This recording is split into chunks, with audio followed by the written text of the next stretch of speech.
Welcome to a journey into Alaska's darkest corners.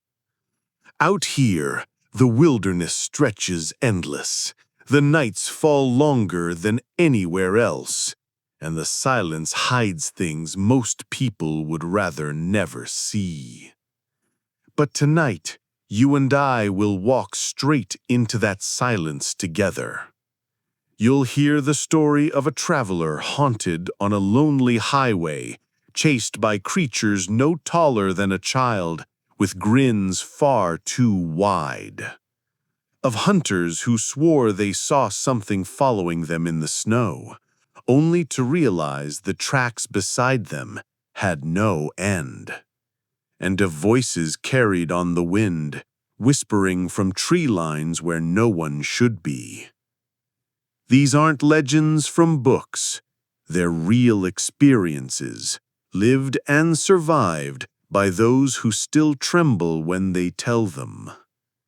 So settle in, get comfortable, because once we begin, there's no turning back until the last story is told.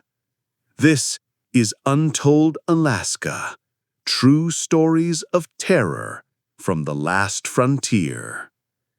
If you find yourself drawn to the shadows, don't forget to like this video, subscribe to the channel, and join us for more nights of fear, mystery, and survival.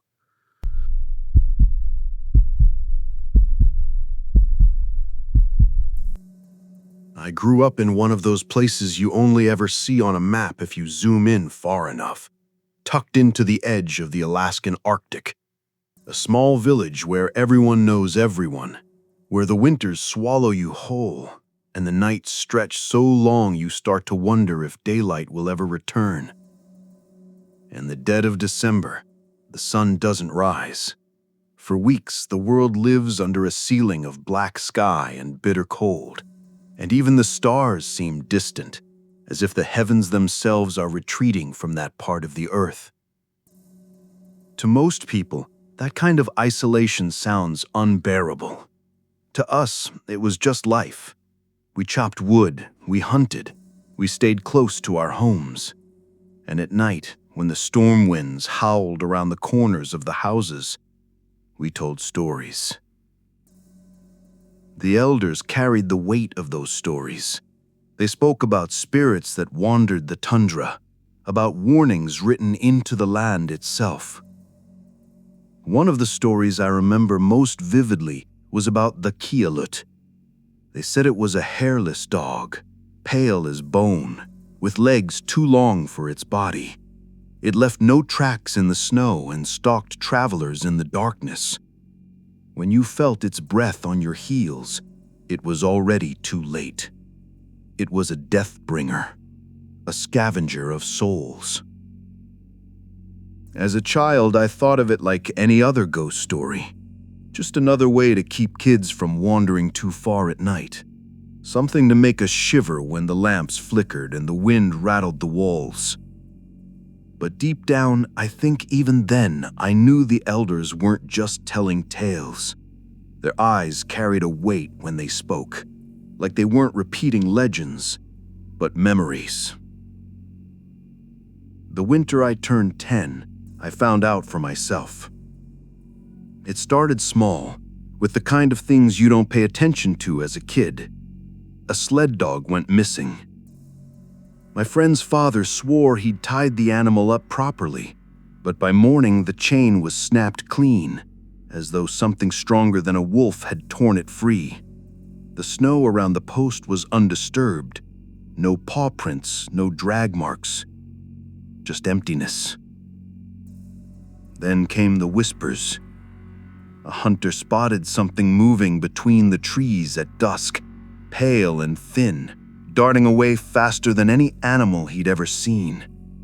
One woman swore she saw it sitting at the edge of her yard at night, watching, though when her husband went outside with his rifle, there was nothing there. I didn't think much of it then. Adults worried about everything. To me, it was just another winter, Another stretch of darkness broken by laughter with my friends. That's why I was out so late on the night it happened, riding home from a neighbor's house after an evening of games. It must have been close to 9. The road was nearly empty, just a slick strip of ice and packed mud cutting through rows of darkened houses. The cold was biting, the kind of cold that turns your breath into crystals that hang in the air before falling. The only light came from the occasional lamp and the dim glow of windows where people were already settling in for the night. I was riding my bike slowly, careful not to slip. The chain rattled in the quiet, the sound bouncing strangely in the stillness. That's when I felt it. The first prickling at the back of my neck, the sense that someone or something was behind me. At first, I thought it was just my imagination. Everyone gets spooked in the dark, especially a kid. But then I heard it. Crunch. A footstep. Deliberate, heavy, pressing into the snow just behind me. I pedaled harder, heart hammering. For a few seconds, there was nothing but the sound of my tires grinding over ice. Then it came again. Crunch. This time closer. My grandmother's voice echoed in my memory. She had once told me never to walk alone at night in the dead of winter. She said that was when the Keelut prowled, silent, invisible, waiting for those foolish enough to think the dark was empty. I tried to tell myself it was just the echo of my own wheels, some trick of the cold air. But then I felt it. A breath, hot and wet against the back of my leg. I cried out and swerved, nearly losing control of the bike. Panic surged through me. I whipped my head around, but the road behind me was empty. Only shadows stretched between the pools of lamplight. I pedaled harder, desperation taking over. My house wasn't far, just a few more blocks. But before I could reach the next lamp, something slammed into my back wheel. The force was so strong it launched me off the bike. I hit the frozen ground hard, pain flaring through my knees and hands. My vision blurred with tears, the taste of iron in my mouth where my lips split open. And then I saw it. It crouched in the middle of the road, illuminated by the weak yellow glow of the lamp above. My brain refused to accept it at first. It looked like a dog, but wrong. Its skin was pale, stretched tight over ribs that jutted like knives. Its legs were too long, bent at strange angles, and its paws ended in claws that scraped against the ice. Its head, God, its head was a nightmare. The mouth was too wide, filled with jagged black teeth, and its eyes were nothing but hollow sockets, empty and endless. It growled, a wet gurgling sound that rattled deep in its chest. And then it leapt. The pain of its teeth sinking into my calf was like fire. I screamed, thrashing, kicking with everything I had. My boot struck its jaw once, twice, but it didn't let go. Its teeth dug deeper, the hot gush of blood soaking my pants. In pure panic, I aimed a kick straight at its head. My heel connected with a sickening crack.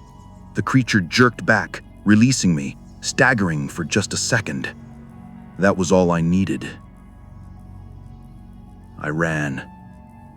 Limping, stumbling, my legs screaming with each step, I ran harder than I ever had in my life. Behind me, claws scraped against the road, the sound of it gaining ground. I screamed for my mother, my voice echoing through the silent streets. Our house came into view, a squat building with smoke curling faintly from the chimney. The door burst open, and my mother stood there, eyes wide with horror at the sight of me covered in blood. She had my father's rifle in her hands. The creature slowed, stopping just short of the house. Its head cocked unnaturally to one side, those hollow sockets fixed on me. My mother raised the rifle, finger trembling on the trigger. And then, without a sound, it turned. It walked back into the trees, disappearing as if the darkness swallowed it whole. I collapsed into her arms, sobbing, shaking so violently I thought my bones would splinter. She carried me inside, locked the door, and pressed rags to my wound. We stayed awake the rest of the night, the rifle on the table, listening for claws against the walls. The wound healed, but the scar never faded. A crescent of jagged marks along my calf, a permanent reminder of that night. The elders came the next day. They examined the wound, their faces grave. I remember one of them, an old man with eyes clouded by age, saying softly, "It marked you. Once the Keelut finds you, it never leaves. It will follow you until the end." I wanted to believe it was just superstition. But in the weeks that followed, I began to hear things. At night, when the village was silent, I'd wake to the sound of breathing in the corner of my room. Sometimes when I stepped outside, I'd see shapes moving at the edges of the tree line. Too pale to be shadows, too still to be snowdrifts. And I grew up carrying that fear. Years later, as a teenager, I tried to convince myself it had all been in my head. A child's imagination, nothing more. But then it returned. I was 16, out hunting with friends deep in the woods. The night had fallen early, as it always does, and we were walking back toward camp when we heard it. Breathing. Not ours. Something ragged, wet, just beyond the circle of our lantern light. My friends went quiet, their eyes darting into the trees. Then one of them, David, stepped away to check. "Probably just a fox," he muttered. We never saw him again. We searched until our voices broke from shouting. We found his lantern on the ground, its glass cracked, the snow around it untouched. No footprints leading away, no sign of a struggle. Just emptiness. That night, I saw it again, standing between the trees, watching me. The same hollow eyes, the same skeletal frame. I didn't tell my friends. What could I say? That I was cursed? That I knew what had taken him? As the years went by, the encounters became less frequent, but never disappeared entirely. Always in the corner of my eye, always in the silence just before sleep. I learned to live with the constant weight of its presence. The last time I saw it was at my grandmother's funeral. I had returned to the village after years away. The house was filled with family, the air thick with grief.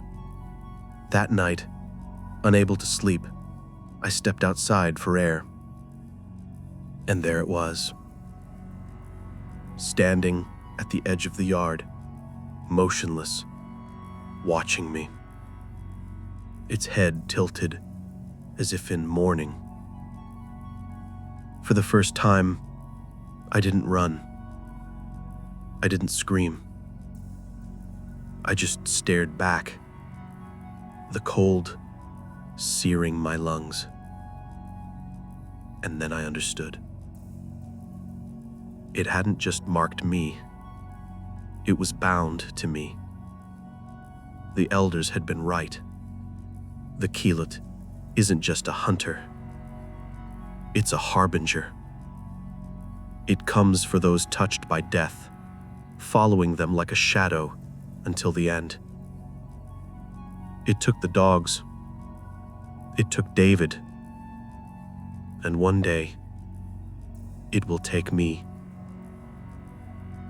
The scar on my leg burns sometimes, especially when I think about my own mortality.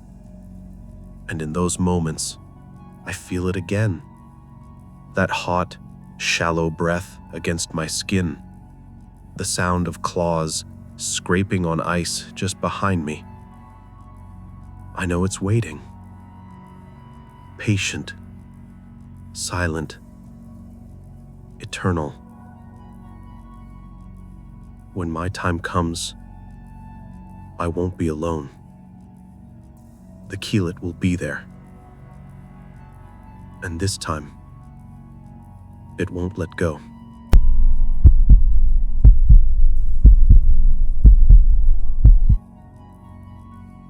I grew up in Alaska, the kind of place where darkness swallows half the year and the other half feels like you're living inside a snow globe. I've lived my whole life here, and I thought I knew the land, the silence, the cold, the strange ways the wilderness plays tricks on you. But nothing prepared me for what I started to see on the highway that cuts through the forests north of Fairbanks. It's a lonely road, mostly used by truckers or people heading out to hunting cabins. In winter, the snow piles so high on the sides that it feels like you're driving through a frozen tunnel with walls of ice hemming you in. The road stretches straight for miles, and when the sun sets, which in winter happens before you've even had dinner, the blackness is absolute. The thing about Alaskan highways is that they test your mind. The dark is thick, suffocating. You stare into it, headlights barely cutting 20 feet ahead, and your brain starts filling in the blanks. People talk about road madness out here, staring into nothing until it stares back. That's why when old-timers talk about little people on the roads, small figures that dart just beyond the reach of your headlights, most folks laugh it off. Exhaustion, they say. Sleep deprivation. But I don't laugh anymore. I was maybe 22 the first time it happened. I'd been hauling supplies back from Anchorage, a 12-hour drive. By the time I hit that stretch near Nenana, it was past midnight. I'd been awake nearly a full day, so when something darted across the road, I thought my tired eyes were playing tricks. I slowed, blinking hard, and my headlights caught it just for a second. It was small, maybe 3 feet tall, but upright, not on all fours. It ran awkwardly, like its arms were too long, swinging strangely as it crossed. For a second, I thought it was a kid, a child in the middle of nowhere. But it disappeared into the ditch too fast. The proportions weren't right. Its head was too big, too round. I told myself it was a fox with mange maybe, or a stray dog. But when I pulled over a little further down the road, something gnawed at me. I never saw tracks. In the snow that thick, you always see tracks. I didn't tell anyone. I chalked it up to exhaustion and pushed it out of my mind. But the next time I drove that stretch, about 2 weeks later, it happened again. This time, it wasn't crossing the road. It was standing on the shoulder. Just standing. I came around a bend and my headlights fell on it for maybe half a second. Small, maybe 3 feet tall again, with limbs too long for its size. Its skin, or maybe clothing, I couldn't tell, looked pale, almost gray. The head was round, but the face, God, the face, my brain didn't register features the way it should. It was like it had eyes, but too wide apart. A mouth that stretched too far down. And the teeth, too many. By the time my truck rolled closer, it had vanished into the tree line. I didn't even see it move. It was just gone. That night, I didn't sleep. After that, I started dreading that road. I had no choice but to keep driving it. My work had me making supply runs regularly. But every time I felt that same weight pressing down on me. You know how sometimes you feel eyes on you, even in an empty room? It was like that, but stretched out for miles.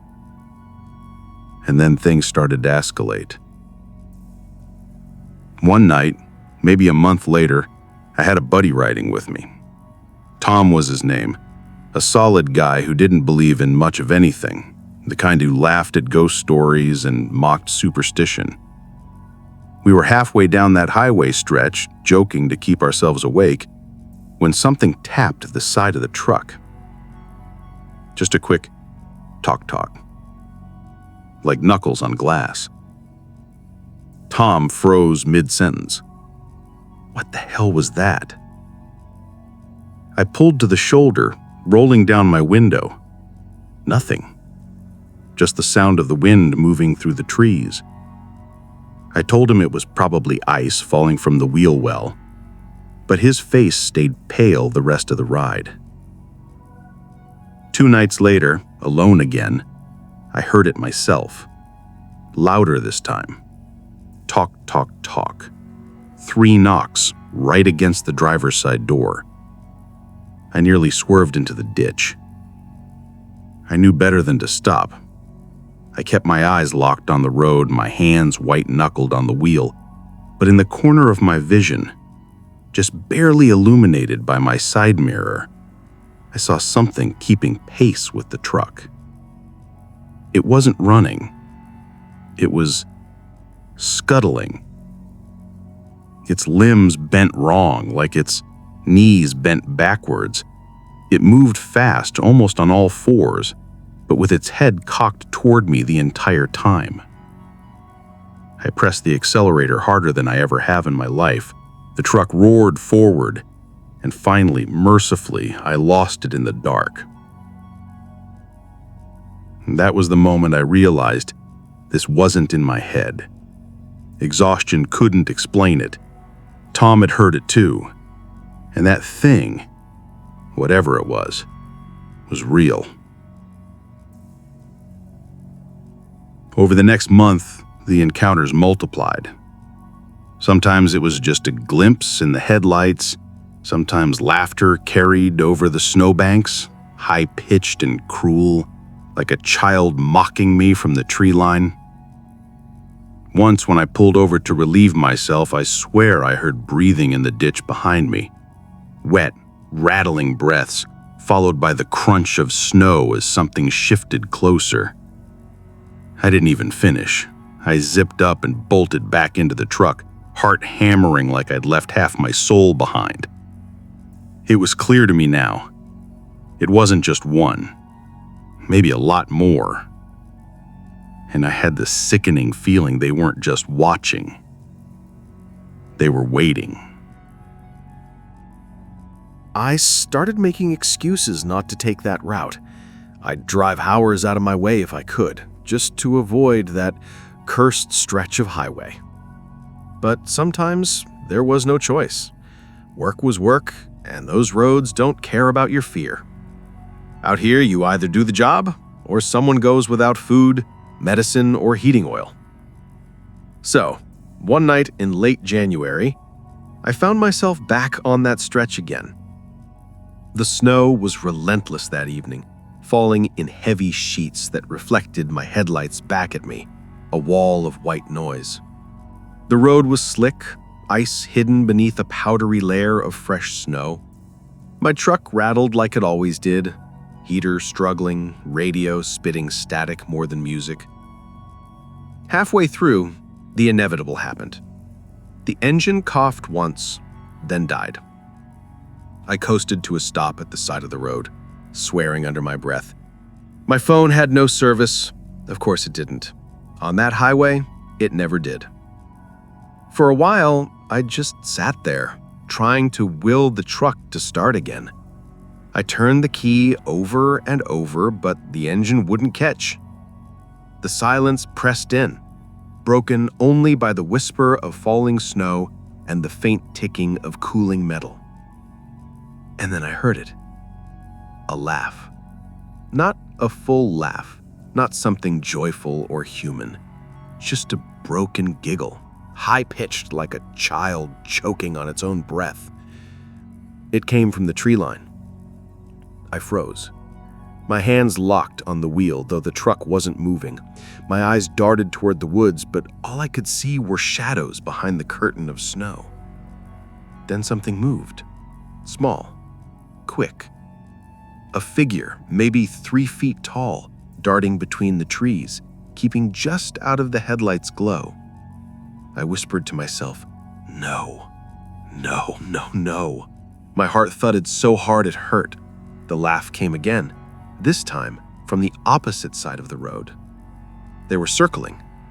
I locked the doors like that would do a damn thing and sat frozen in my seat. Then without warning, tuck tuck, a knock on the driver's side window. I snapped my head around, and for the first time, I saw it up close. Its face was pressed against the glass, so close I could see the fog of its breath on the window. It wasn't a child. It wasn't human. Its eyes were too wide, glossy and black like wet stones. Its mouth stretched impossibly far, jagged teeth crowding together, too many for a mouth that size. Its skin was gray and waxy, like candle flesh melting but never dripping. I screamed. I couldn't help it. My whole body reacted before my brain did. The thing grinned wider, impossibly wide, and dragged one long nail across the glass with a screech that made my teeth ache. Then it vanished. But it wasn't gone. The truck shook. Something was climbing onto the hood. My headlights lit its silhouette perfectly, crouched low, limbs bent backward, head cocked at an angle no neck should allow. Then another knocked on the passenger side door. Tuck, tuck, tuck. I was surrounded.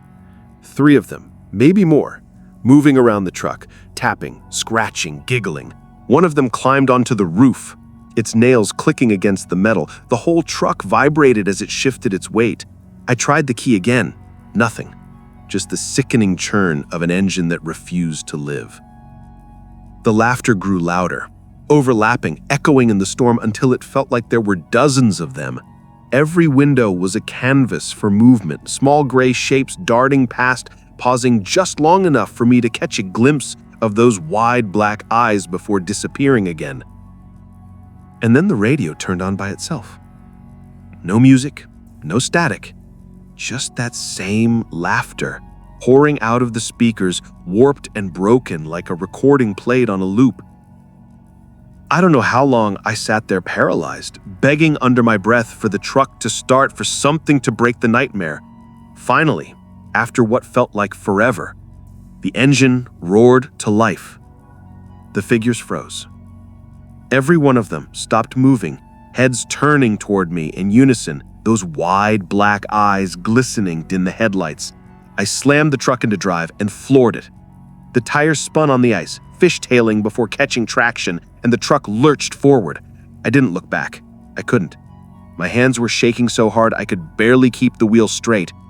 But in the rearview mirror, just before the snow swallowed the road behind me, I saw one of them. It was standing in the middle of the highway, perfectly still, watching me go. Its mouth was stretched wide in that impossible grin, and I swear to God, it raised one long, crooked hand and waved. I never drove that stretch alone again. To this day, I won't. If I absolutely have to, I take someone with me, and even then, I white-knuckle the wheel the whole way. Tom doesn't joke anymore. After I told him what I saw, he just stared at me for a long time, his face pale. Finally, he said, "I thought I saw something too that night, in the side mirror." I didn't want to say anything. It's not exhaustion. It's not tricks of the dark. Something lives on that highway. I've heard other locals whisper about them since then. They call them gnomes, though not the kind you'd find in a storybook garden. No, these are older, hungrier. They've been here longer than any of us, watching, waiting. And I think about that night, about the way they circled me, about the sound of their claws on my roof, about the voice of their laughter coming through the radio, and I know the truth. They weren't just playing with me. They were testing me. And the worst part, the scarier part than anything else, that night I got away. But I don't think they were trying to stop me. I think they were letting me go. Because now every time I drive at night, even far from that stretch of road, even on the outskirts of town where I should be safe, I still feel it, that same weight, that same pressure, like a pair of wide black eyes is watching from the tree line, like a crooked grin is waiting just outside the glow of my headlights. And I know, one of these nights, they'll step back out into the road.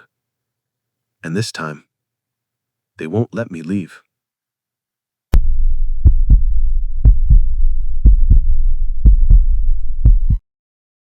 I grew up in Alaska, and if there's one thing you learn quickly, it's that the wilderness here doesn't forgive mistakes. People who don't belong out there don't come back, and sometimes even the people who do belong vanish without a trace. Over the years, I'd heard plenty of stories about hunters who wandered too far, about shapes in the snow that weren't animals, about voices calling in the night. Most of the time, I shrugged it off as superstition. People get spooked in the woods, that's all. But then came the night I learned firsthand that the old stories aren't just warnings. They're truths dressed up as folklore. It started as a simple hunting trip. I had a snow machine, my rifle, and 3 days' worth of supplies. The plan was to track north along the frozen river, set up a base, and work my way deeper into the woods. It was late February, the kind of cold that bites your skin even through layers of wool and down. But I was used to it. I'd done these solo hunts before, and to be honest, I liked the quiet, the solitude, the feeling that out here, away from everything, it was just me and the land. The first day passed without anything unusual. I spotted tracks of a moose, saw a few hares dart across the snow. The trees were thick but familiar, black spruce and birch clinging to the frozen earth. By dusk, I found a small clearing and set up camp. My fire crackled, the stars came out, and for a while it felt like just another trip. But on the second night, everything changed. It was subtle at first, the kind of thing you wouldn't notice unless you were paying attention. The wind died. The constant creak and groan of the trees went silent. Even the snow, usually settling with faint pops and crunches, seemed to hold still. I remember sitting by the fire, skin prickling because something felt wrong. And then came the smell. It crept in slowly, faint at first, like something spoiled far away. But the longer I sat there, the thicker it grew. Rotting meat, burnt hair, wet, frozen soil. It wasn't just unpleasant, it was suffocating, crawling up my throat until I could taste it, metallic and rancid.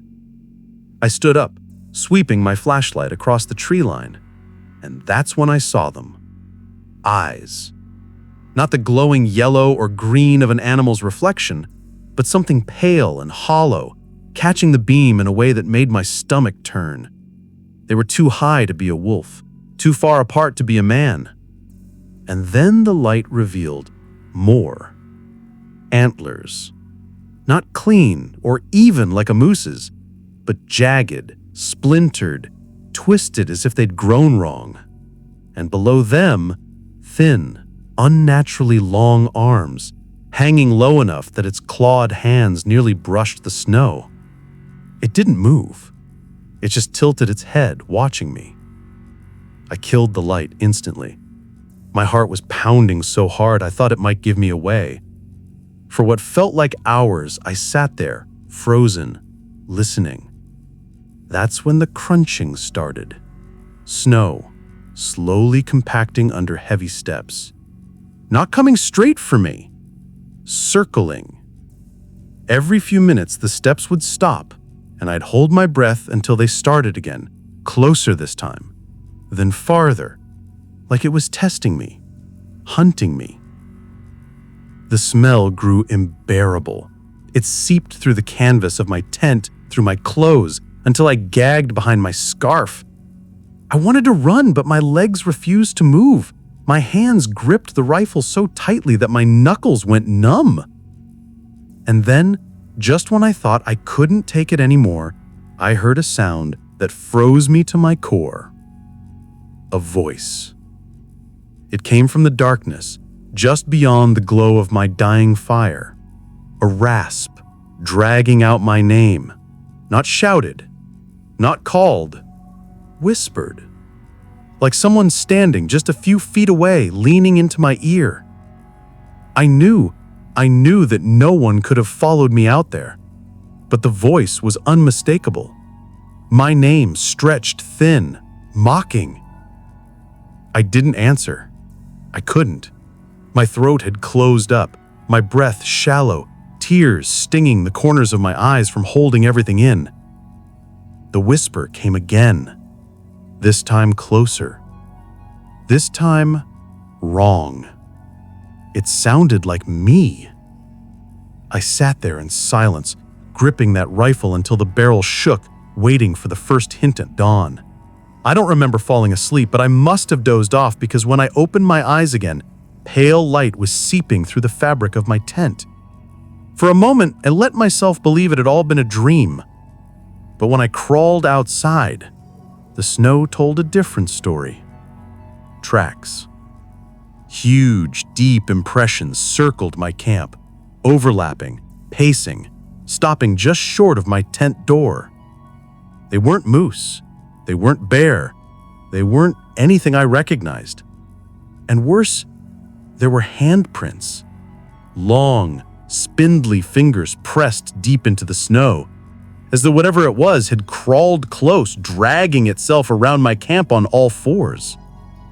I should have left right then. Packed up, gotten back on the machine, and never looked back. But I told myself maybe it was some kind of animal, some trick of the night. Maybe exhaustion was making me imagine things. I tried to believe that. I really did. But as I moved to break camp, I noticed something else. Hanging from the lowest branch of a spruce tree, just a few feet from where I'd been sleeping, was a strip of hide, torn, frozen stiff, and stained dark. Not from an animal. It looked too much like skin. That was when the silence returned. The stillness. That sudden, suffocating quiet that told me I was being watched again. I didn't sleep that night. Even when exhaustion pressed down on me, I couldn't close my eyes for more than a second without jerking awake, convinced something was standing just outside the tent. The snow had gone quiet again. Too quiet. And every time the wind shifted, I swore I heard it breathing out there. Heavy. Hungry. When the sun finally rose, though up here, sunrise is more of a pale glow that stains the sky for a few hours, I was already packed. I told myself I'd head south, back toward the river, back to camp, back to safety. But the forest didn't let me. I walked for hours, compass in hand, landmarks etched into my brain, Yet somehow every direction folded in on itself. The same crooked birch, the same frozen stump. Even when I'd marked trees with my knife, I'd find the same scars again, hours later, staring back at me like the forest itself was laughing. By midday, I heard it again. The crunch of snow behind me. Slow, deliberate. I spun, rifle raised, but there was nothing. Just silence. I told myself it was paranoia, maybe even the echo of my own steps, but when I looked down, there were 2 sets of prints in the snow. Mine and something larger. The tracks were wrong. Long, stretched, almost human, but too wide, too deep, as if whatever made them wasn't just walking, it was pressing the entire weight of winter into the ground. I forced myself onward, heart hammering, throat raw from cold air. I wanted to believe I could outpace it, lose it in the trees. But the forest was endless, and no matter how far I walked, the tracks followed. By late afternoon, the glow of daylight was fading. That's when I saw the cabin. It was half buried in snow, logs warped with rot, windows black as sockets. Relief surged through me. Shelter, fire, a chance to collect myself. But deep down I knew it was too perfect.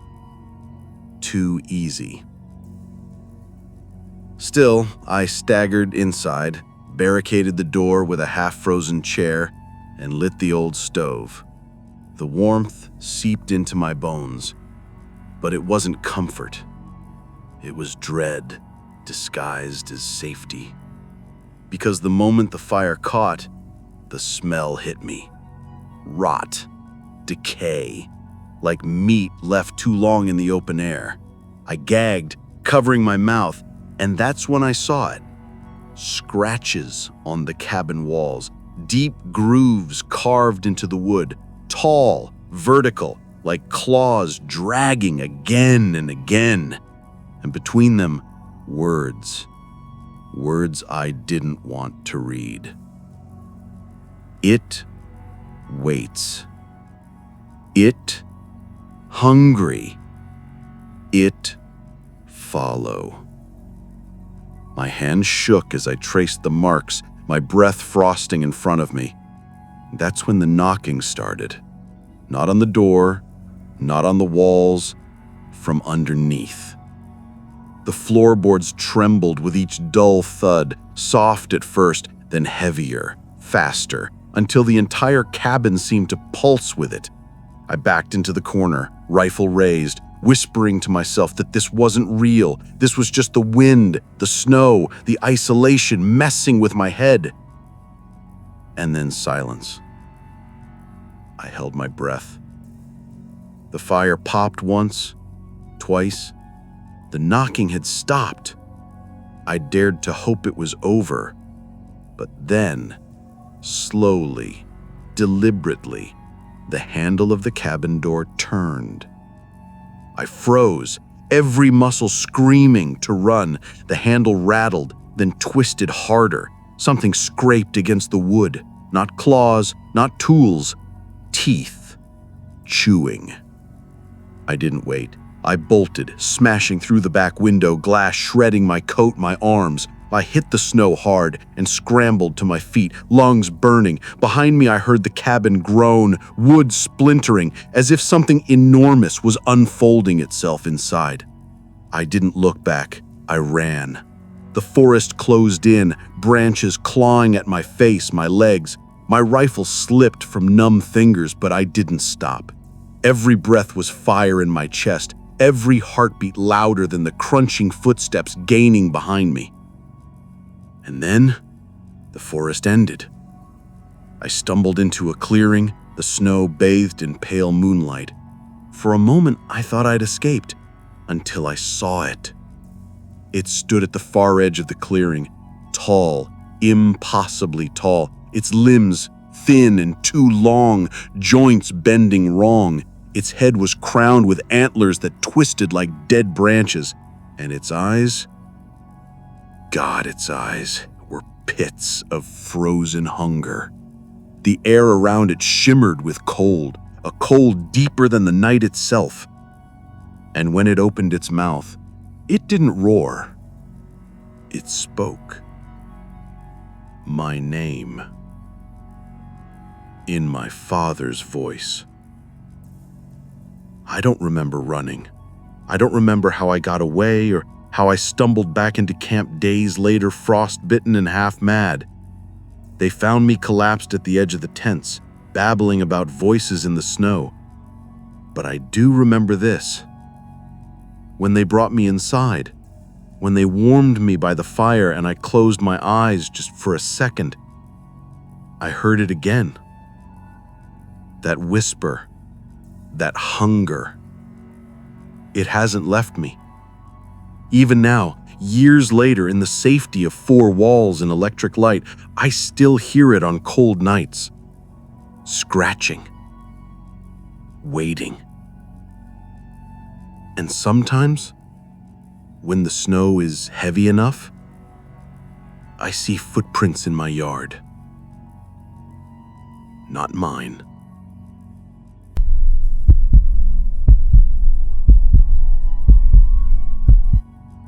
I had been trapping along the barrens for weeks when I first decided to head toward Anjikuni Lake. The snow had come earlier that year, heavy and punishing, and the trails I knew well seemed to have swallowed themselves whole. My supplies were dwindling, and I told myself the village there, small Inuit settlement I'd heard about from other travelers, would be a good place to rest, trade, maybe find a hot meal before pushing south. But the closer I came to the lake, the more wrong everything felt. The silence was absolute. Even in the dead of winter, the forest is never truly still. Branches creak, winds sighs, foxes yip, and owls call through the night. But out there, nothing. Not even the crunch of my snowshoes seemed to echo properly. It was as if the air itself was swallowing sound. I tried not to think about it, pushing harder toward the lake. Days of solitude had already worn my nerves thin, and the thought of human company was enough to keep me moving. By the time I crested the ridge overlooking Anjikuni, night was beginning to bleed into the sky. A pale ribbon of northern lights shimmered overhead, and beneath it, I saw the shapes of cabins tucked against the shoreline. My chest eased with relief. Smoke curled from chimneys. Orange firelight flickered through windows. It looked alive. But when I walked down into the village, I realized how wrong I was. The first thing I noticed were the dogs. A line of sled dogs lay outside one of the lodges, half buried in snow. Their bodies were stiff, starved down to skin and bone, their eyes glazed with frost. They hadn't frozen in some sudden blizzard.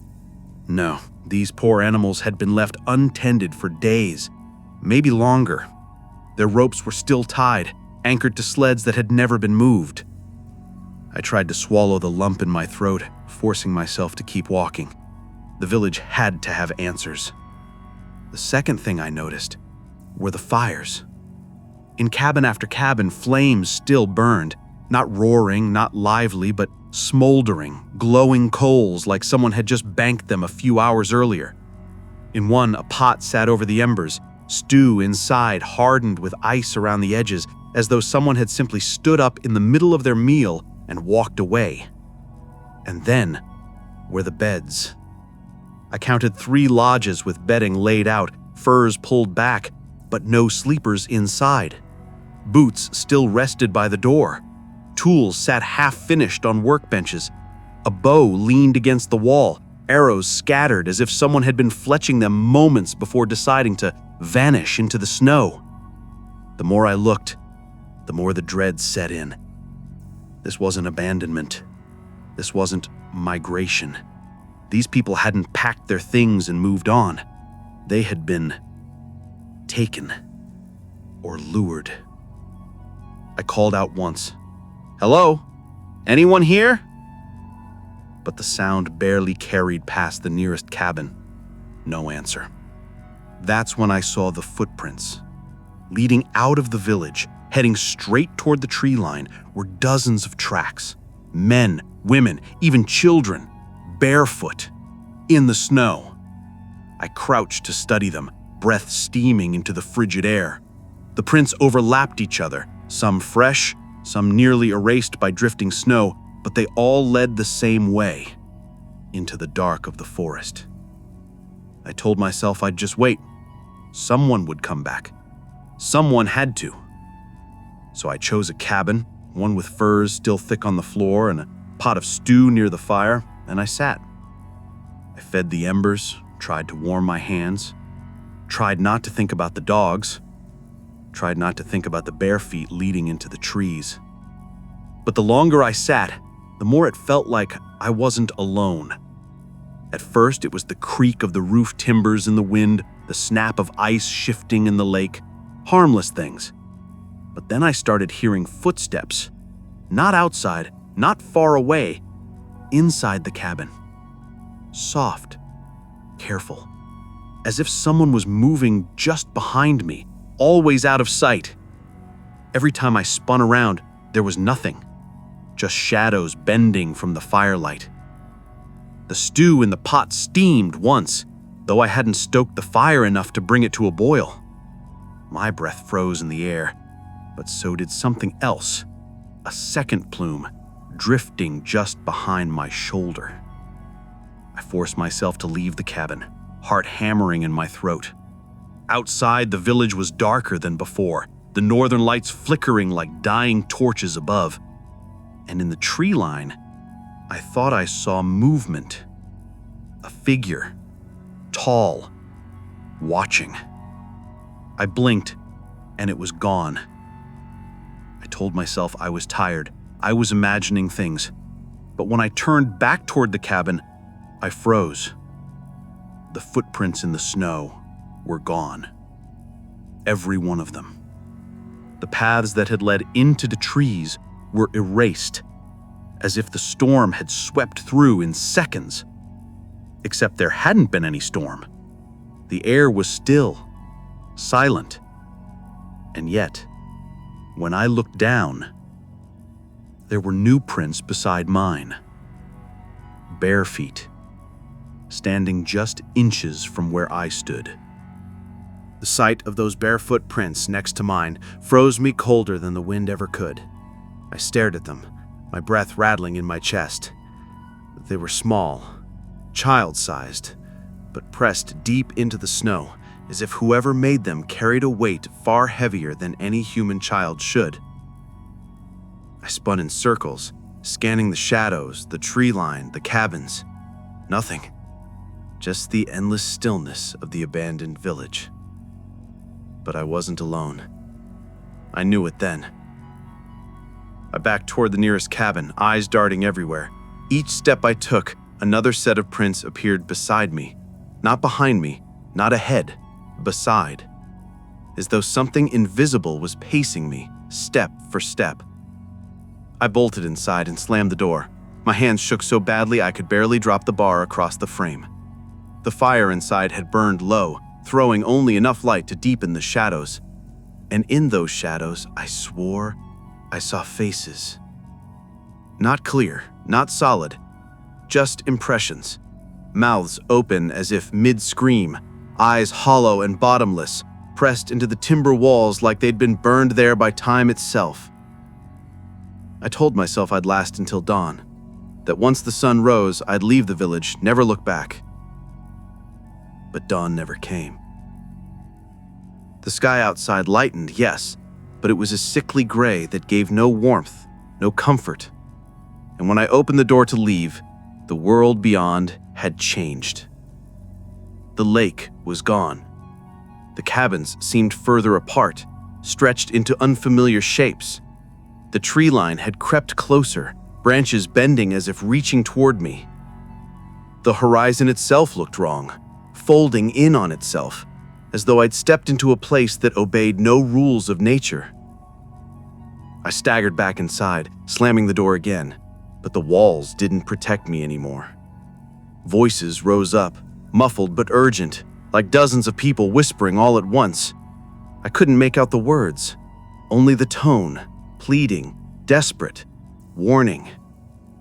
And then beneath it, something else, a deeper sound, a growl that wasn't animal, wasn't human, but vibrated through the floorboards into my bones. The stew pot rattled against the hearthstones. The fire went out in an instant. I didn't think. I ran, out the door into that warped gray morning.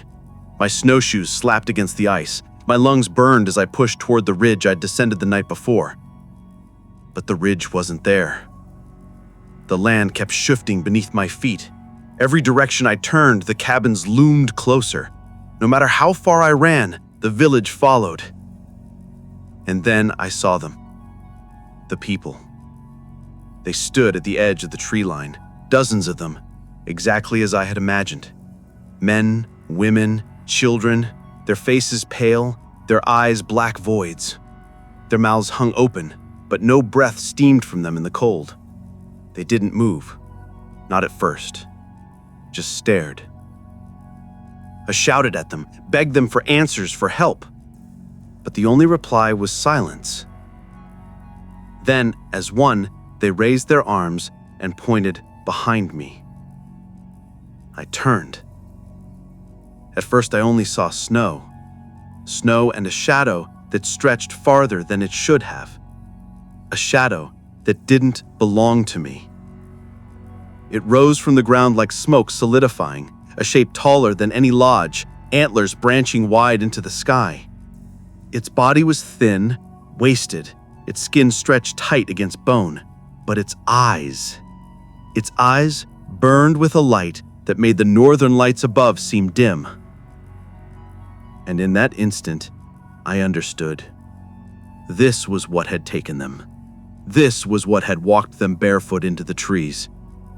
The Wendigo, or something older, something worse. The villagers didn't vanish, didn't die. They followed. The creature moved toward me, silent despite its size. With each step it took, the ground cracked, and yet there was no sound. My heartbeat was the only noise in the world, hammering in my skull. I tried to run again, but the villagers were behind me now, closer, their mouths opening wider, stretching until their jaws hung at impossible angles. A shrieking chorus poured out of them, louder than the wind, louder than thought. I dropped to my knees, clutching my ears, but the sound wasn't in my ears. It was inside me, tearing through my head, filling me with hunger that wasn't mine, hunger so deep it felt eternal. When I looked up, the thing stood over me, its head tilted, antlers scraping the sky, and then it leaned close, its breath colder than the deepest winter, its voice like splintering ice. You are mine now. I don't remember what happened after that.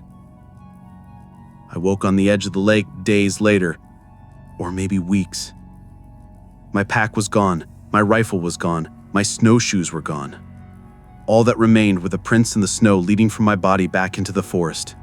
Bare feet, dozens of them, circling me in the night. I stumbled south after that, never daring to look back at Anjikuni. I tell myself it was real, though every man I've spoken to since calls it madness, a fever dream brought on by starvation. But when I sleep, I still see their faces, the villagers, standing in the trees, eyes black as midnight, mouths open in silent screams. And I hear the voice again, whispering from the shadows, reminding me that no matter how far I run, no matter how long I fight to forget, I was claimed that night. And someday soon, I will walk barefoot into the snow to join them.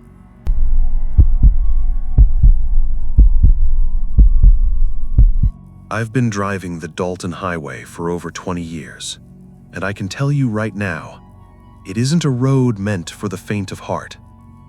It cuts through some of the most desolate country in Alaska, stretching hundreds of miles of frozen wilderness. No towns, no gas stations, nothing but white and gray and black. Most folks call it the loneliest road in America, but that doesn't quite capture it. Loneliness is quiet. Dalton feels different.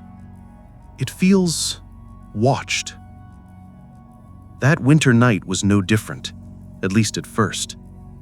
I had a load of equipment strapped down in the back, chains rattling in rhythm with the hum of the engine.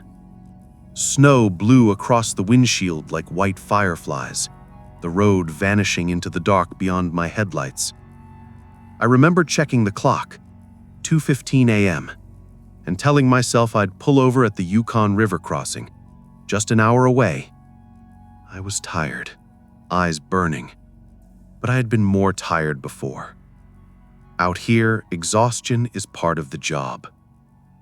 But then something moved across the road. At first, I thought it was a moose. Big, dark shape just outside the beam of my headlights. But when the light hit it full, I realized it wasn't an animal at all. It was a man. Or something shaped like one. Tall, maybe 7 feet, but thin as a pole, arms hanging too long at its sides. No face, just a smooth, black shape like the night itself had peeled away and stepped onto the road. I swore and jerked the wheel, tires skidding on the ice. By the time I steadied, the road ahead was empty. No one there. I told myself I was tired, that my eyes were playing tricks. I even laughed, just to push the fear back. But when I checked the mirror, I nearly drove off the road. It was running behind me. Not on the road, not on the shoulder, in the snow itself. Its legs didn't sink, didn't stumble, just glided over the drifts like it was skating. And no matter how fast I drove, it kept up. 50, 60, 70. Still, it kept up. Then it was gone. The road stretched behind me empty, only the storm twisting in my taillights. I tried the radio, but it was nothing but static, even CB. Dead silent. That never happens. There's always some chatter, some trucker checking in. Not that night. Just me. And something else. For the next 20 miles, I couldn't shake the feeling I wasn't alone. My hands were slick on the wheel, my eyes burning holes in the dark ahead. Every snowbank looked like a figure waiting to step out. Every tree seemed to lean closer, shadow stretching too long. Then, out of nowhere, I saw lights. Headlights. Another truck, maybe half a mile ahead. Relief hit me hard, almost made me cry. I pressed the pedal, closing the distance, desperate for company. But as I drew closer, something felt wrong. The lights didn't bounce, didn't flicker against the snowbanks like they should have. They just glowed, unmoving. And when I finally caught up, my stomach turned to ice. There was no truck, just 2 pale orbs floating above the road, shining straight back into my windshield. I slammed the brakes, the lights blinked out, and in the silence that followed, I heard it. Not the engine, not the wind. Breathing. Slow, heavy, coming from the sleeper cab just behind me. That sound rooted me in place. Breathing. Slow. Steady. Too deep to belong to me. I didn't want to turn. My whole body told me not to, but I had to. With hands shaking, I reached back, pulling the curtain aside just an inch. The cab was dark. Too dark. My headlights should have bled through, but it was black, like a hole in the world. And in that black, I saw something move. A shape. A figure sitting upright on the bunk. I snapped the curtain shut and nearly threw myself out the driver's door. The cold hit me like a fist, burning my lungs as I gulped it in. The night stretched empty around me, highway silent, snow whispering across the pavement. I circled to the back, yanked the sleeper door open with my flashlight ready. Nothing. Just blankets. Empty. Tangled from the panic of my own imagination. Except the blankets were warm. I scrambled back to the driver's seat, slammed the door, locked it, and floored the accelerator. I just needed to reach the next stop, the Yukon crossing. Civilization, light, people. But the road didn't end. The Dalton is brutal, yes, but I know it. Every bend, every hill. That stretch should have been an hour at most, but I drove for 3, 4, 5. The gas needle sank lower, and still the crossing never came. And all the while, the figures watched me. They stood at the tree line, tall and black, faceless heads turning as I passed. Sometimes they stepped into the road, forcing me to swerve, their bodies dissolving into mist when my bumper should have struck. Sometimes I'd glimpse them pacing alongside, matching my speed without moving their legs, gliding like shadows cast by nothing. Once, one pressed its hand against my window as I sped past. No sound, no impact, just a black handprint left in frost that didn't fade. I kept telling myself if I just didn't stop, if I just kept moving, I'd be safe. Then the engine died. No warning, no sputter, just silence. The lights cut out, and suddenly I was swallowed by black. The only sound was the wind and the crunching of footsteps in the snow. I sat there, frozen, fingers white-knuckled around the wheel. The footsteps circled the truck, slow, deliberate, never hurrying, as though they knew I had nowhere to go. I reached for the CB, for the sat phone, anything. Dead. No signal. The crunching stopped by my door. I dared a glance, and my stomach dropped. A face pressed against the glass, if you could call it a face. No features, no eyes, no mouth, just smooth black skin like stone polished by the void.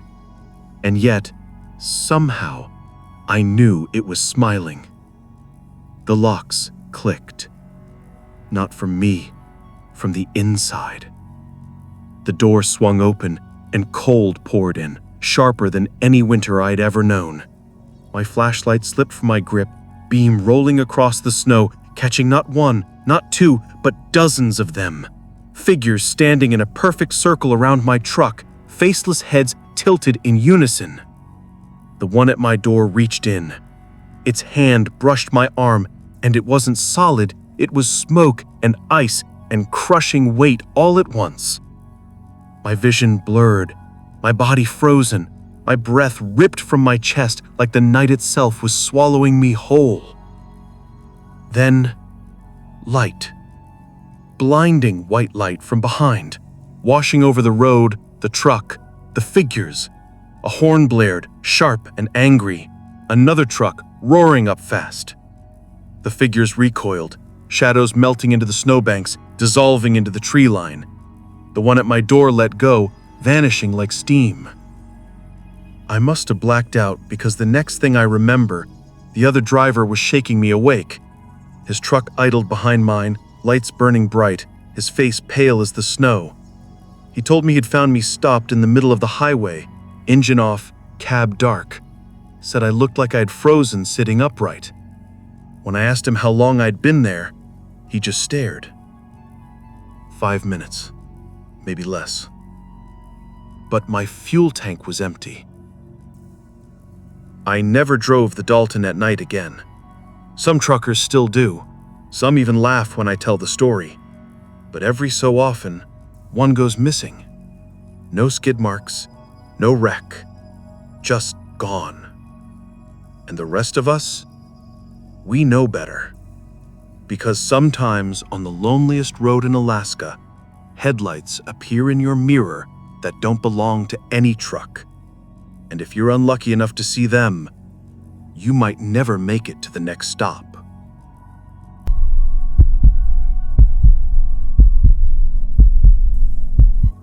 I've never told this story to anyone outside my family. Even now, years later, I don't know if I can explain what happened out there without sounding insane. But 3 of us went into those woods and only I came out. And I swear on everything I have left, it wasn't the cold or the snow or the bears that took him. It was something else. Something older. Something waiting.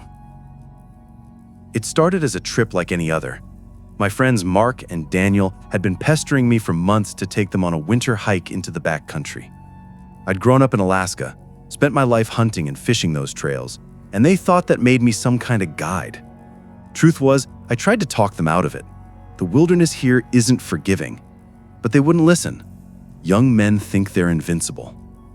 We set out in early December, snow already thick on the ground. The air was sharp, brittle, and the forest groaned under its own weight. We laughed, we joked, and for a while it was easy, the 3 of us against the wild. The first night, around the fire, Mark swore he heard a child crying. We froze, listening. At first, I thought it was the wind through the trees. It can sound like anything if you let your imagination run. But then I've heard it too, a thin wail, a sobbing, out there in the dark. Daniel wanted to check it out. Maybe someone's lost, he said, but no child would be out here, not in this cold, not in this deep. I told him it was a fox. Foxes make sounds that can curdle your blood if you don't know what you're hearing. We left it at that, or tried to. The second night it came again, louder, closer. A child's voice begging for help. Please, Mama, please. This time even I couldn't brush it off. The fire cracked, shadows bent, and the voice drifted through the trees like smoke. Mark stood, lantern in hand, but I grabbed his arm. Don't, I told him.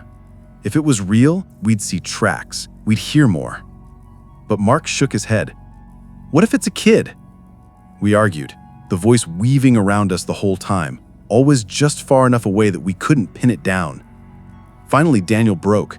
He stormed off into the snow with the lantern, muttering that he wasn't going to sit around while a child froze to death. Mark and I followed, reluctantly, snow crunching under our boots. The voice led us deeper, farther from camp, always just ahead, just beyond reach. Until suddenly, it stopped. Silence swallowed the forest. The lantern hissed in Daniel's hand, throwing weak light across the trees. And that's when I saw the tracks. Not small ones, not a child's. Bare feet, long, wide, too wide, pressed deep into the snow. Mark cursed under his breath. Daniel lifted the lantern higher, and in that dim glow, I thought I saw something move between the trees. A figure, crouched low, watching. I raised my rifle. My hands were shaking, though from cold or fear, I couldn't tell. Then it spoke. Not a child's voice anymore. My mother's voice, clear as day.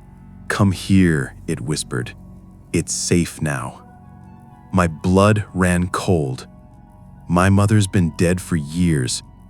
Mark dropped the lantern, it hissed out in the snow, and darkness swallowed us whole. We stumbled back to camp half blind, breath ragged, fear clawing at our throats. No one said a word the rest of the night. But I knew, whatever that thing was, it wasn't human. The third day, everything unraveled. Daniel barely spoke, sitting by the fire with empty eyes. Mark swore he saw someone moving at the edge of camp, me. He pointed into the trees, trembling, saying he'd just watched me walk out there, even though I was sitting right beside him. I wanted to tell him he was imagining things, that the stress, the cold, the fear were twisting his mind. But deep down, I knew better. Because when I stepped into the trees to check, I saw myself. Standing in the snow, 30 feet away, same coat, same rifle, same face. It didn't move, didn't breathe, just stared, head tilted, eyes dark holes where mine should be. And when I raised my rifle, it smiled. That smile? It wasn't mine. It was too wide, too sharp. My stomach turned to stone. I blinked, and in that instant, it was gone. When I stumbled back into camp, Mark wouldn't even look at me. He sat close to the fire, eyes darting like he expected me to lunge at him. Daniel whispered to himself, rocking slightly, repeating the same phrase over and over. It's not him. It's not him. I didn't know what to say. I couldn't even convince myself I was still me. How could I prove it to them when I wasn't sure? That night, the crying came again. Not far, not distant, right outside camp. Only this time, it wasn't a child, or my mother. It was Mark's wife, clear as the day I'd first met her. "Mark," the voice sang, sweet and low. "Mark, come here. I need you." He bolted upright, face pale as the snow. I grabbed his arm, but he shoved me off, eyes wild. "She's out there. She needs me," he hissed. "No," I snapped, blocking his path. "It's not her. You know it's not." But Daniel rose too, his lantern trembling in his hand. "What if they are real?" he asked, eyes glassy. "What if they're real and we just don't understand?" They didn't wait for me. They just went.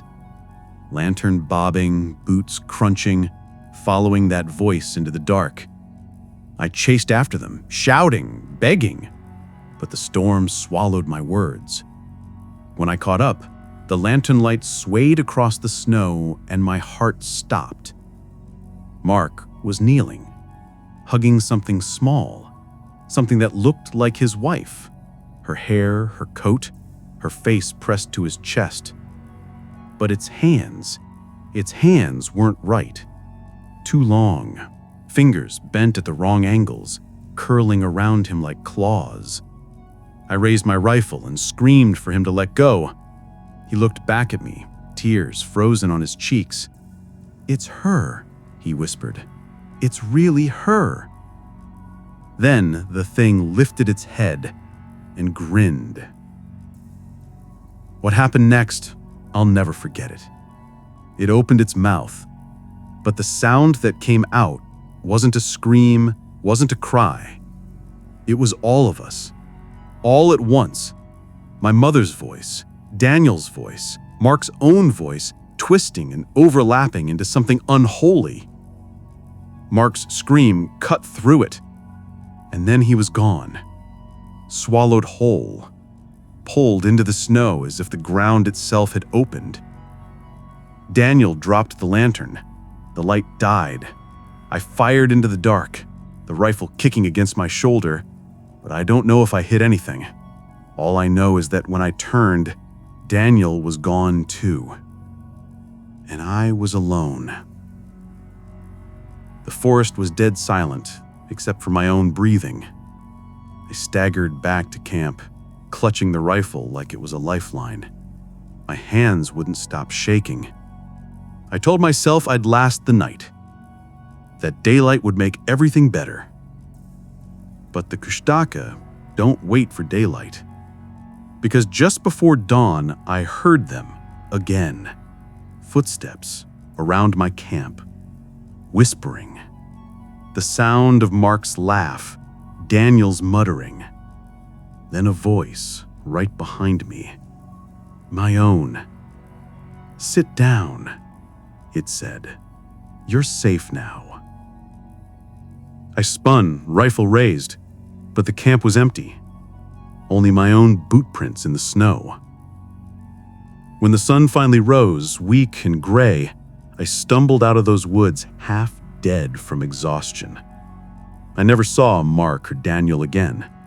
No tracks, no bodies, nothing but endless snow. People tell me I went snowblind, that the cold and fear twisted my mind, but I know what I saw. I know what I heard. And sometimes, when the wind howls at night, I swear I still hear them calling me. My mother, my friends, my own voice whispering from the dark.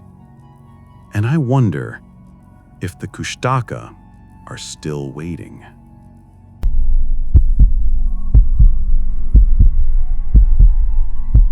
I've been a trapper most of my life, and I've seen things in the Alaskan wilderness I can't rightly explain. Odd lights, strange tracks, voices in the wind. But nothing ever rattled me the way that cabin did. It was late January, the kind of cold that gets into your bones and gnaws on them. I'd been working my line near a place folks around here call Devil's Creek. Just a name on a map, I thought, though the old-timers said the land didn't belong to people, that it had been claimed by something older. I didn't put much stock in legends. A man alone out here can't afford to. Snow was coming down heavy that afternoon, and I knew I wouldn't make it back to my own shack before dark. My dogs were restless, ears pinned back, growling low. That's when I spotted smoke, thin, gray, curling above the tree line. Relief hit me hard. Shelter, maybe even company. I pushed through the drifts and found it, a cabin. Old but solid, tucked into the trees like it had grown there. Smoke still rose from the chimney. I thought for sure someone must be inside. I knocked, no answer. I pushed the door open. Hinges groaned. Inside, the place was warm, the fire still burning low in the stone hearth. A table stood in the center, bowls scattered across it, a half loaf of bread torn open. A lantern flickered on the shelf. But the cabin was empty. I called out, stepped into the next room. 3 bunks, blankets rumpled, boots on the floor. Looked like 3, maybe 4 men had been living there. But there was no sign of them, no packs, no coats. It was as if they'd stepped outside for a moment and never came back. I tried to shake it off. Maybe they were hunting, maybe checking traps. But as I looked closer, things didn't add up. One chair was knocked over, a bowl lay shattered on the floor. The bread was stale, not hard as a rock, but days old. And the fire, it should have burned out long ago. I thought about leaving right then, but the storm outside was screaming through the trees, and my dogs were near spent. I told myself I'd stay one night, just until morning. That's when I found the journal. It lay on the table beneath a tin plate, leather-bound, edges stiff with frost. I opened it and saw cramped handwriting, page after page filled with notes. Hunting tallies, weather reports, then stranger things. Voices in the creek at night, sound like children. Woke to scratching on the walls. Thought it was a fox, but no tracks come morning.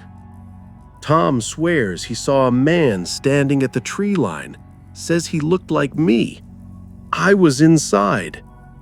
The last entry stopped my breath cold. We are not alone. If anyone finds this, do not stay. The cabin keeps us. I dropped the book, heart thundering. My skin prickled like I was being watched. That night, the cabin settled around me like a coffin. The wind shrieked outside and the fire popped and hissed, shadows stretching long across the walls. I lay in one of the bunks, staring at the ceiling beams, trying to convince myself I was imagining it. But then I heard it. A sound low and slow, like nails dragging across wood, from inside the walls. That scratching sound, steady, deliberate, set every nerve in my body on fire. It wasn't random, not like a mouse or some animal rooting around. It was slow, thoughtful, almost testing the wood. I sat up, rifle across my lap, ears straining. My dogs outside began to whine, then yelp, then fell silent. Too silent. The scratching stopped. For a while there was nothing but the crackle of the fire. Then came the footsteps. Not outside, inside. They moved across the floorboards, heavy, dragging, as though someone's boots were soaked through. I could see the whole cabin from where I sat, but the room was empty. The footsteps circled anyway. I shouted then, words I can't remember, curses to drive back the fear. The sound stopped, but the silence that followed was worse. I forced myself to light another lantern, carried it to the table. That's when I saw the journal again, lying open to a page I hadn't read. Fresh words had been scrawled there, ink still wet, letters jagged and frantic. It wants you to stay. My stomach turned. I hadn't written it.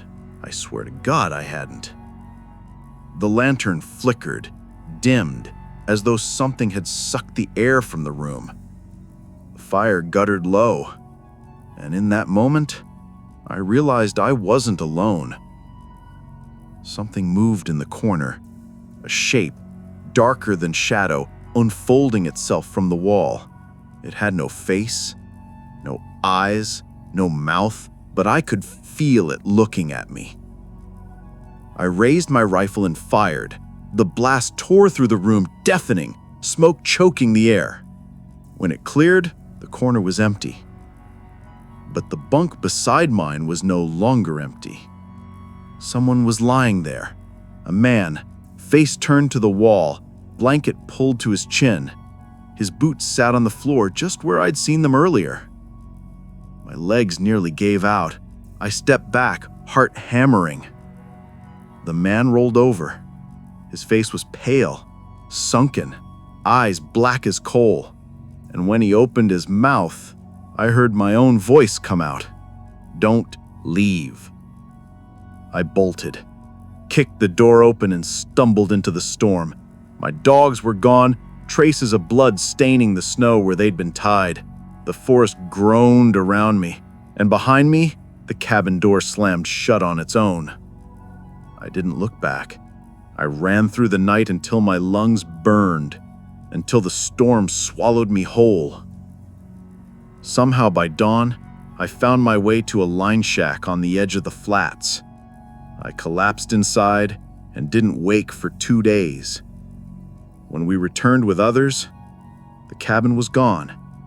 No smoke, no walls, no sign it ever stood there. Just the snow, smooth and unbroken. But sometimes when I run my line near Devil's Creek, I see smoke curling above the trees where no cabin should be. And I hear scratching in the walls of my own shack at night, like the cabin is waiting.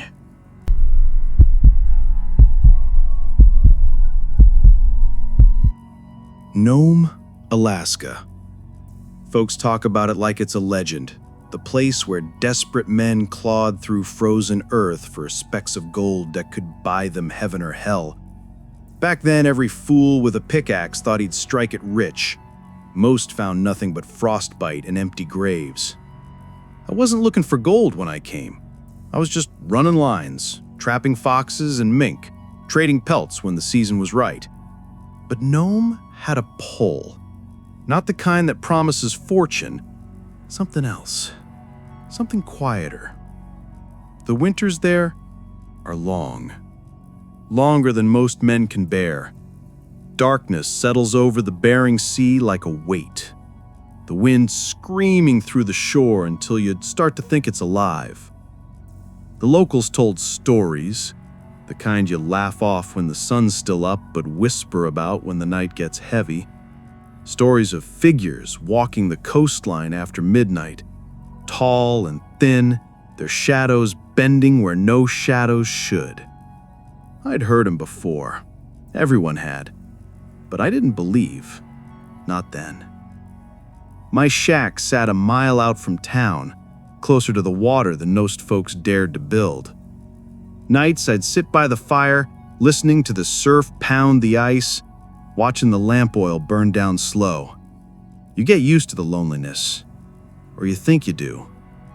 It was mid-January, cold enough to freeze spit mid-air, when I first heard it. A voice, faint, carried on the wind, calling my name. At first I thought it was a trick of the gale. The wind does strange things out there. Sometimes it moans like a church organ. Sometimes it whistles like a scream. But this was different. It wasn't the push and pull of weather. It was sharp, intentional. It said my name. I stepped outside, lantern held high. The shoreline stretched wide and empty, sea ice grinding in the black water, stars sharp above me. Nothing. No tracks in the snow but my own. I stood there too long, breath freezing in my beard, waiting for it to come again. When it didn't, I went back inside and locked the door. But sleep didn't come easy. The next morning, I found the tracks. They ran along the edge of the ice, parallel to the shore, long, deep impressions, too long for a man, too narrow for a bear. They didn't meander or wander the way an animal would. They followed a straight line, purposeful, stretching out of sight in both directions. I measured one with my boot. The print was nearly twice the length. That night, the voice returned, louder, closer. This time I didn't answer. I sat by the fire, rifle across my knees, heart thundering as the sound drifted around the shack. The dogs whimpered, tails tucked, eyes locked on the door. "Come out," it whispered. Not shouted, not screamed, just asked. I held my breath until the lamp burned low and the first gray light of dawn leaked through the window. Only then did the whisper fade. Days passed, and with them, more signs. My snares were torn apart, iron jaws twisted like wire. Carcasses of foxes and hares were left in neat piles, organs missing, fur peeled back like paper. Once I found a mink stretched across the snow with its eyes gone. No blood, just two black holes staring skyward. The men in town said it was wolves, maybe a bear. But I knew better. Wolves don't leave their kills. Bears don't walk in perfect lines. And voices? Bears don't whisper your name. By the fourth night, I was ready to leave. I packed my gear, lashed my sled, but something in me hesitated. Pride, maybe.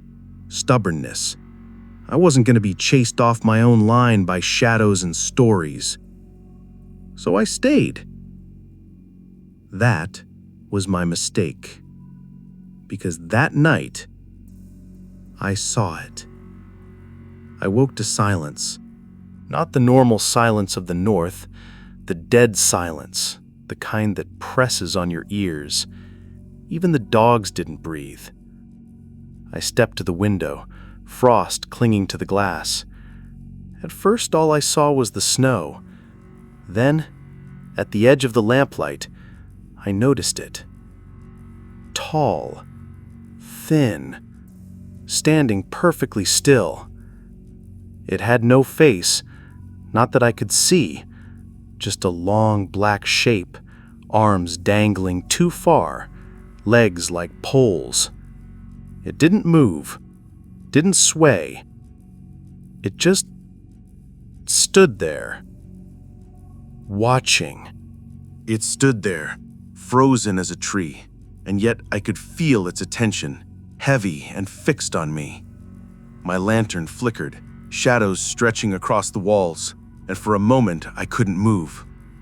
I don't know how long I watched it. Seconds, minutes, maybe an hour.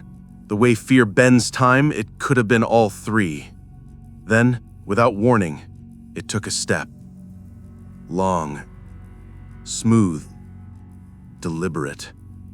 The snow didn't crunch, the ice didn't crack. It moved without sound, gliding forward like the earth welcomed its weight. I stumbled back from the window, rifle in hand. The dogs erupted, snarling and snapping, straining against their chains outside. I thought maybe they'd scare it off, but the stalker didn't falter. It stopped just beyond the circle of lantern light, tall enough that its head bent with the wind. And then it called again. My name. But not in the whisper I'd heard before. This time it sounded exactly like my mother. I hadn't heard her voice in 15 years, not since she'd passed, but the sound froze me in place. Soft, gentle, begging. Come outside, please. My stomach turned cold. I shouted back, curses, prayers, threats, but the voice only grew sweeter, weaving around the howls of the dogs. I forced myself to the window again. It was closer now. I don't know how, I never saw it move, but one long arm reached forward, clawing at the edge of the glass. I fired. The blast shattered the pane, smoke filling the shack. When it cleared, the figure was gone. Gone, yet the dogs had gone silent. I grabbed my lantern and rushed outside. The chains lay broken, links scattered like brittle twigs. Blood trailed across the snow, streaks leading toward the sea. The prints beside them were too long, too narrow, pressed deep into the frozen ground. My rifle felt useless. My lantern flickered weak. All I wanted was to run, but I knew running wouldn't matter. Out there, in that endless white, it would find me. So I went back inside, barred the door, and prayed for dawn. The hours dragged. The voice came again and again. Sometimes my mother, sometimes men I'd known from town, even the laugh of a friend I buried years ago. Each time it said the same thing. Come outside. By morning, my nerves were shot. I opened the door, half expecting to see it waiting. The shore was empty. No tracks, no blood, no dogs. I should have left then, packed what I could carry and run for Gnome. But stubbornness, fear, and something darker kept me there. I told myself I'd outlast it, that whatever it was, it couldn't stay forever. I was wrong. The next night it came inside. I woke to the sound of breathing, slow, heavy, wrong. My lamp still burned, casting just enough light to show the outline in the corner. Tall, bent, its limbs folding, unfolding, like it couldn't quite remember how to be human. I tried to raise my rifle, but my arms locked. My chest felt crushed under its gaze. It leaned closer, and I saw its face for the first time. Not one face, many. Shifting, twisting. My mother, my father, men I'd trapped with, women I'd known in Gnome, one after another, sliding across that void, all of them calling me by name. Come outside. I screamed and fired blind. The recoil knocked me to the floor, ears ringing. When the smoke cleared, the corner was empty again, but the smell remained. Rot, brine, and something sweet, cloying that made bile rise in my throat. I couldn't stay. Not another night. I packed what I could carry, lashed the sled, and left before sundown. I pushed the dogs hard, eyes fixed on the faint lights of Gnome in the distance. Behind me across the ice, I heard footsteps. Not running, not chasing, just following. Every time I looked back, the horizon was empty. But the sound never stopped, step after step, keeping pace, even as the dogs collapsed in exhaustion.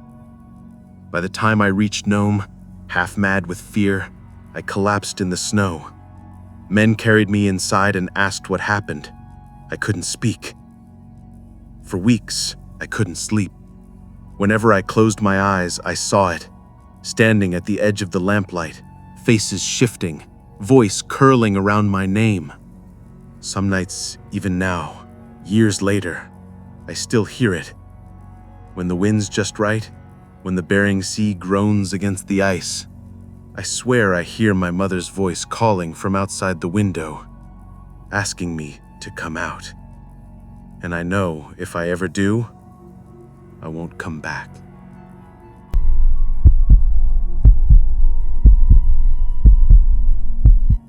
I grew up in Ambler, a tiny town straddling the Kobuk River, the kind of place most folks in the lower 48 never even hear about. Less than 300 people, one dusty store, one school, one road that didn't go anywhere. Out here, the wilderness presses close. The dark lasts too long, the cold bites too deep, and stories grow thick in the silence. Everyone in Ambler knows the story of the Whistling Man. It's the first warning you get as a child. Don't go out at night if you hear him. Don't whistle back. Don't follow the sound. The elders say he walks the river when the moon is thin. Some call him a spirit, others a man who froze long ago and never stopped walking. But the rule is always the same. If his whistle sounds close, you're safe. If it sounds far away, he's standing right behind you. When I was a kid, I thought it was just to scare us into staying home at night. But when I came back years later, older, harder, after a stint working up in Fairbanks, the story felt different. People didn't laugh when they mentioned it. They spoke low, eyes drifting to the river, like they were checking to see if he was listening. My first week back, I walked from the store to my aunt's house after dark. It was bitter cold, air so sharp it cut your lungs, the kind of night where the snow squeaks under your boots. The streetlights buzzed, their glow barely reaching past the edges of the road. That's when I heard it. A whistle. Soft, low, carrying just enough to reach me. At first, I thought it was kids, maybe some teenagers, fooling around by the riverbank. But the sound wasn't playful. It was slow, deliberate. A pattern. 2 notes, pause. 3 notes, pause. Almost like a song. I stopped in the road, listening. The sound came from the trees beyond the houses, drifting in with the wind. My breath hung in the air, frozen. And then, just as quick as it started, it stopped. I hurried home, told myself it was nothing, but my aunt saw my face when I walked in, and she didn't need to ask. "You heard him," she said, and her voice was flat. I laughed it off, tried to brush it away, but she just shook her head. "Don't go out after dark, not for a while, not until it passes." That night, I lay awake, listening for it. The town was quiet, just the occasional bark of a dog or the groan of ice shifting on the river. But at some point, I don't know if I was half asleep or fully asleep, I heard it again. A whistle. This time, closer. The dogs outside went silent, as if they'd been cut off mid-bark. I sat up in bed, heart thudding. The sound moved slowly past the house, circling, weaving between the dark shapes of the buildings. I didn't dare look out the window. By morning, people were talking. 2 dogs had gone missing. A neighbor swore she saw someone tall standing at the end of the street, just beyond the reach of the lights. Too tall, she said. Shoulders hunched, head cocked like he was listening. The 3rd night, I walked home from the store. I told myself I wouldn't be afraid this time, that I'd prove it was just a story. Halfway down the road, the whistle came. Not close, far. So faint I could barely hear it, drifting from somewhere upriver.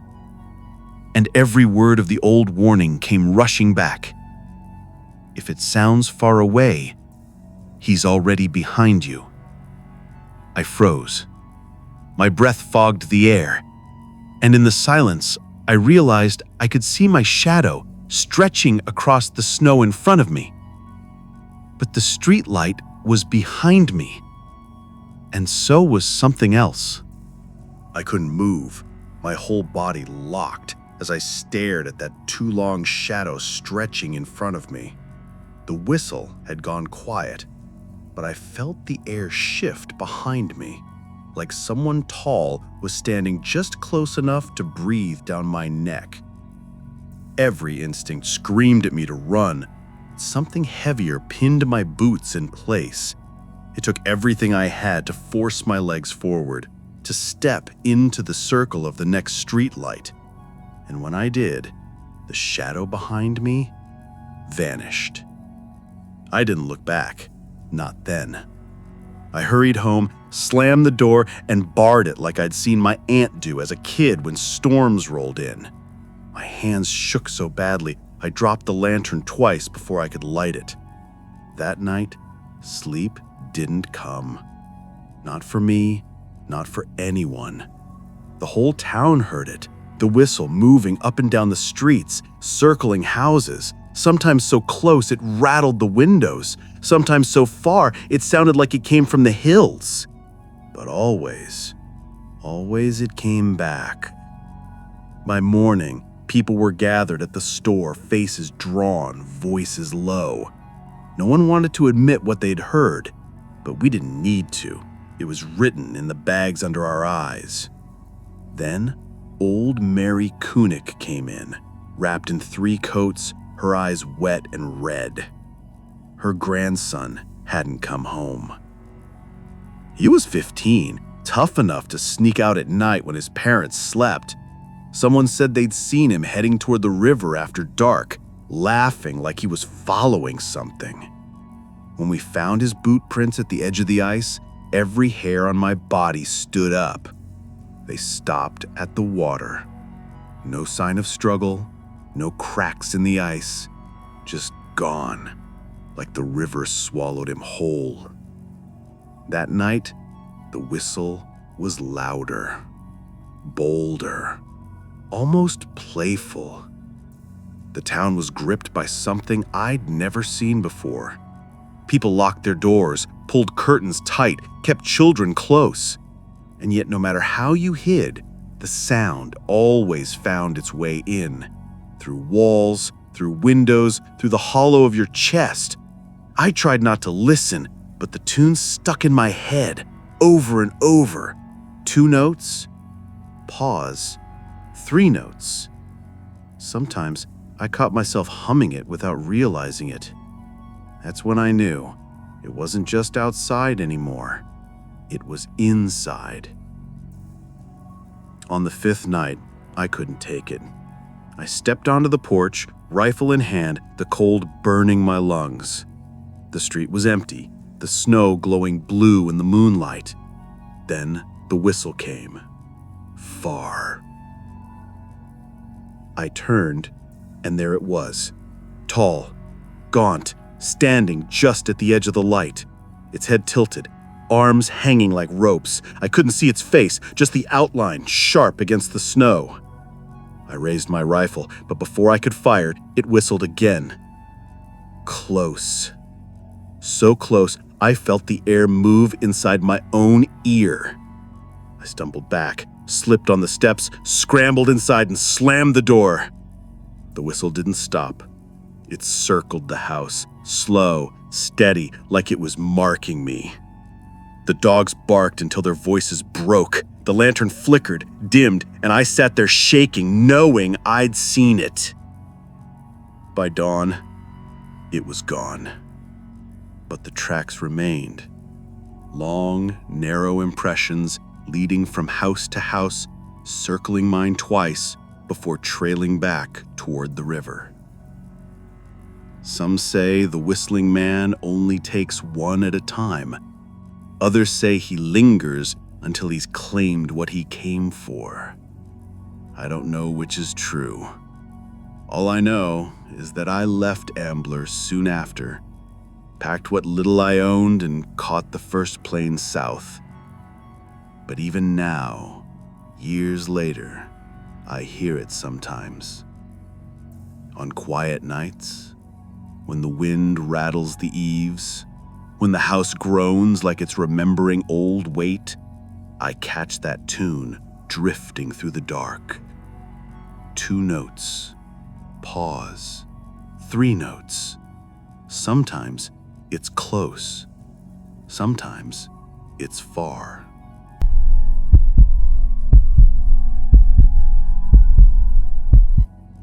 I was born and raised in a village where the permafrost never loosens its grip. Summers barely thaw the top layer of ground, and winters bury us under endless ice. Out here, the land keeps its secrets locked away, frozen deep. But lately, with the seasons shifting and the ground softening in ways it never used to, those secrets are starting to come back.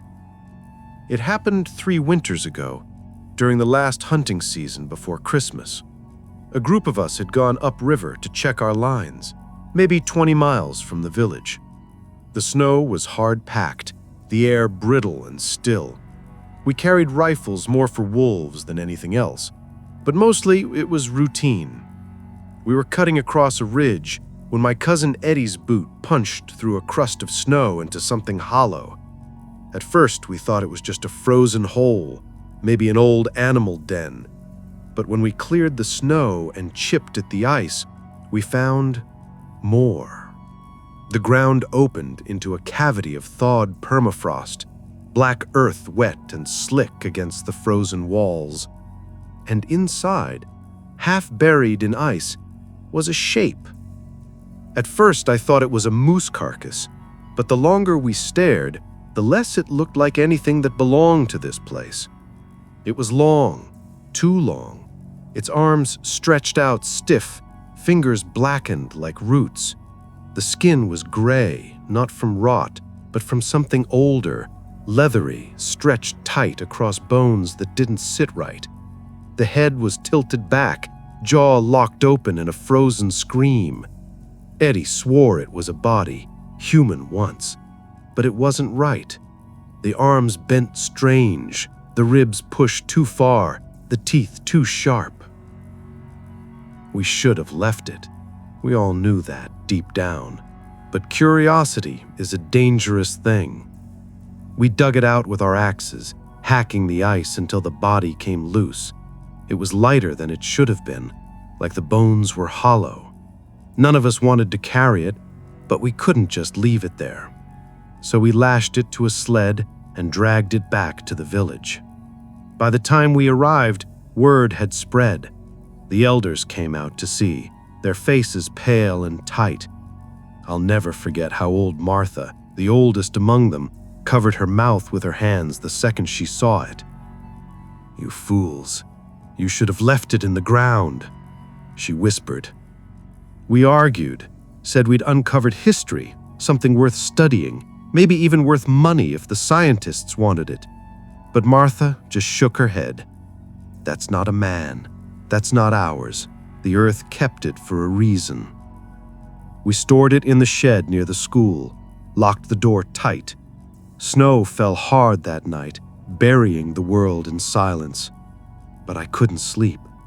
I kept thinking about its eyes, or rather, the lack of them. Empty sockets, but not hollow. It was as if something still lived behind them, pressing against the darkness. Sometime in the night, I heard it. A scratching.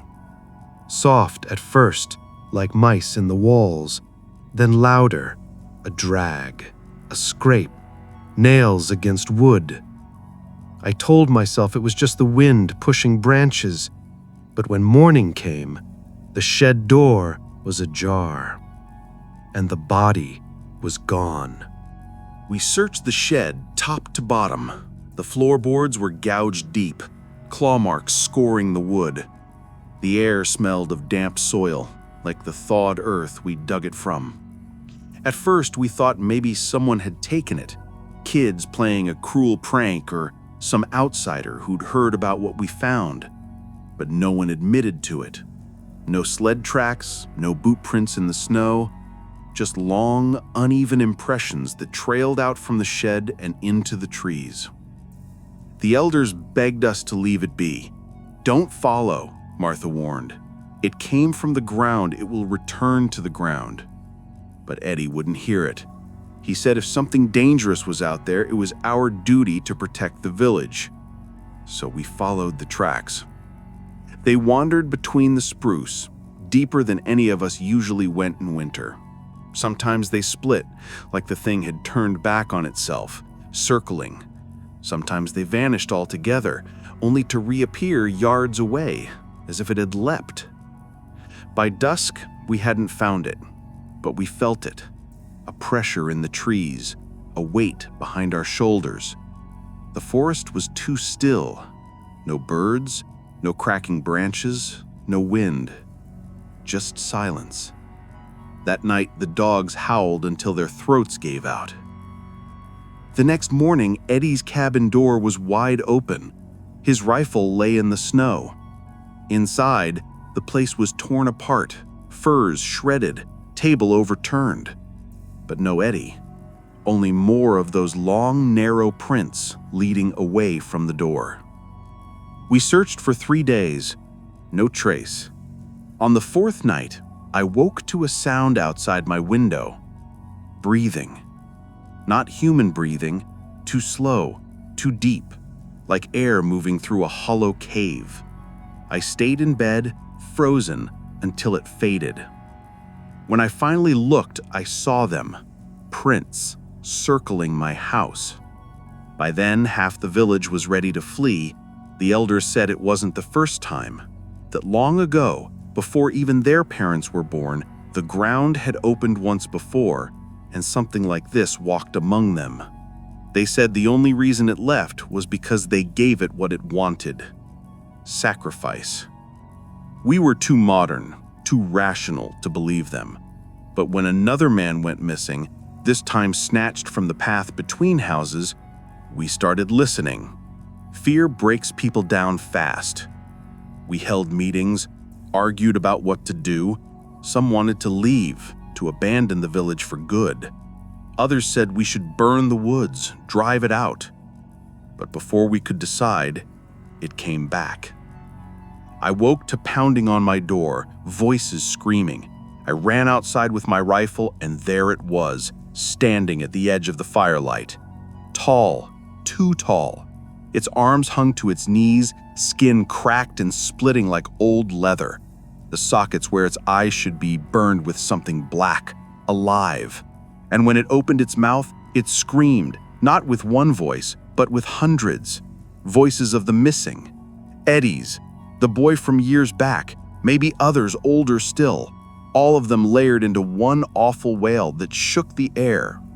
The crowd broke. Some fired rifles, others ran. The bullets didn't stop it. It just stepped forward, slow, deliberate, dragging its nails across the frozen earth. I ran too, through the trees, past the river, not stopping until my lungs felt like fire. I didn't look back. I don't know what happened to the others that night. By morning, the village was silent. Cabins stood with doors open, smoke frozen in chimneys. Empty. No footprints but mine. I left that day and never returned. And yet, sometimes I still feel the ground soften beneath my boots, hear the faint sound of scratching deep below. The permafrost is melting faster every year, and I know what's waiting in it.